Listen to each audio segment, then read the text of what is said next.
যে মৌসুমী ম্যাডাম লয়ে যখন কামটা শুরু করছি ও মায়া মৌসুমী ম্যাডাম আমার কিতা কয় হাসান জাহাঙ্গীর কিতা শুরু করছো আমি তো পারতাম না। তুই মৌসুমীরা বিয়ে করছস, আমার চিনস, আমার লোড নিতে পারবি, আমার লগে কিন্তু লাগিস না, পারবি না। বিয়ের গুঞ্জন নিয়েই আলোচনায় এসেছিলেন চিত্রনায়িকা মৌসুমী ও অভিনেতা নির্মাতা হাসান জাহাঙ্গীর। পরে জানা যায় সেটি ছিল তাদের অভিনীত একটি কাজের প্রচারণা। তবে সেই রেশ কাটতে না কাটতে অভিনেত্রী মৌসুমীর একটি ব্যক্তিগত ভিডিও সামনে আসলে যা নিয়ে সমালোচনার ঝড় বয়ে যায় সোশ্যাল মিডিয়ায়। এছাড়াও হাসান জাহাঙ্গীরের সেই কাজ কন্ট্রাক্ট ম্যারেজ এবার আলোর মুখ দেখছে। ওয়েব সিরিজ হিসেবে শুটিং হলেও পূর্ণদৈর্ঘ্য সিনেমা হিসেবে মুক্তি পাচ্ছে এটি। এ নিয়ে দ্বন্দ্বে জড়িয়েছেন ছবিটির পরিচালক হাসান জাহাঙ্গীর ও অভিনেত্রী মৌসুমীর স্বামী ওমর সানি। কন্ট্রাক্ট ম্যারেজ নামের ওই সিনেমাটি আগামী 15 মে দেশের প্রেক্ষাগৃহে মুক্তি পাবে বলে সূত্রের বরাদে জানা যায়। 2023 সালে যুক্তরাষ্ট্রে ওয়েব সিরিজ হিসেবে এই শুটিং শুরু হয়েছিল। এতে অভিনয়ের পাশাপাশি পরিচালনা ও প্রযোজনাও করেছেন হাসান জাহাঙ্গীর। তবে ছবি মুক্তির ঘোষণা দিতেই স্বামী ওমর সানির বিরুদ্ধে চাঁদা দাবি করেন হাসান জাহাঙ্গীর। ওমর সানি ফেসবুকে একটি ভিডিও প্রকাশ করেন।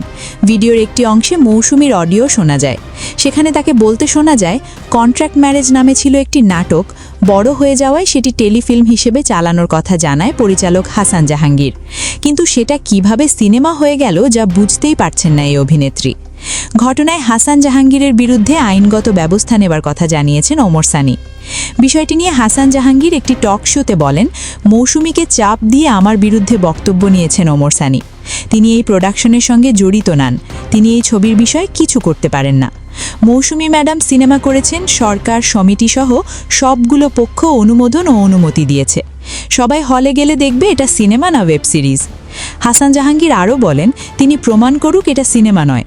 সব সমিতি আমাকে ফোন করেছিল, আমি বিস্তারিত জানিয়েছি। সানি ভাই সিনেমা রিলিজের আগে তৃতীয় পক্ষের মাধ্যমে আমার কাছে চাঁদা দাবি করেন। তিনি তার ব্যবস্থা নিক, আমি আমারটা নেব। আইন শৃঙ্খলা রক্ষাকারী বাহিনী তার সঙ্গে যোগাযোগ করবে বলে জানান এই পরিচালক হাসান জাহাঙ্গীর। হাসান জাহাঙ্গীর শেষে আরও বলেন, সানি ভাইয়ের প্রতি যে আমার শ্রদ্ধা ছিল তা তিনি নষ্ট করলেন। 3 কোটি টাকা খরচ হয়েছে আমার। তার কারণে যদি কেউ সিনেমাটা না নেয় আমি তার বিরুদ্ধে 6 কোটি টাকা মানহানির মামলা করব। তিনি আমাকে হুমকিও দিচ্ছেন বলে জানান এই পরিচালক ও অভিনেতা হাসান জাহাঙ্গীর। তুই মৌসুমীরা বিয়ে করছস, আমার চিনস, আমার লোড নিতে পারবি, আমার লগে কিন্তু লাগিস না, পারবি না। হুমকি? আপনার নাম কি মৌসুমী? আপনি কি আমার নায়িকা? আর আপনি যে বলেন আপনি লোড নিতে পারবো না, আপনি যে ওজন, আপনার লোড আমি কেমনে নেব?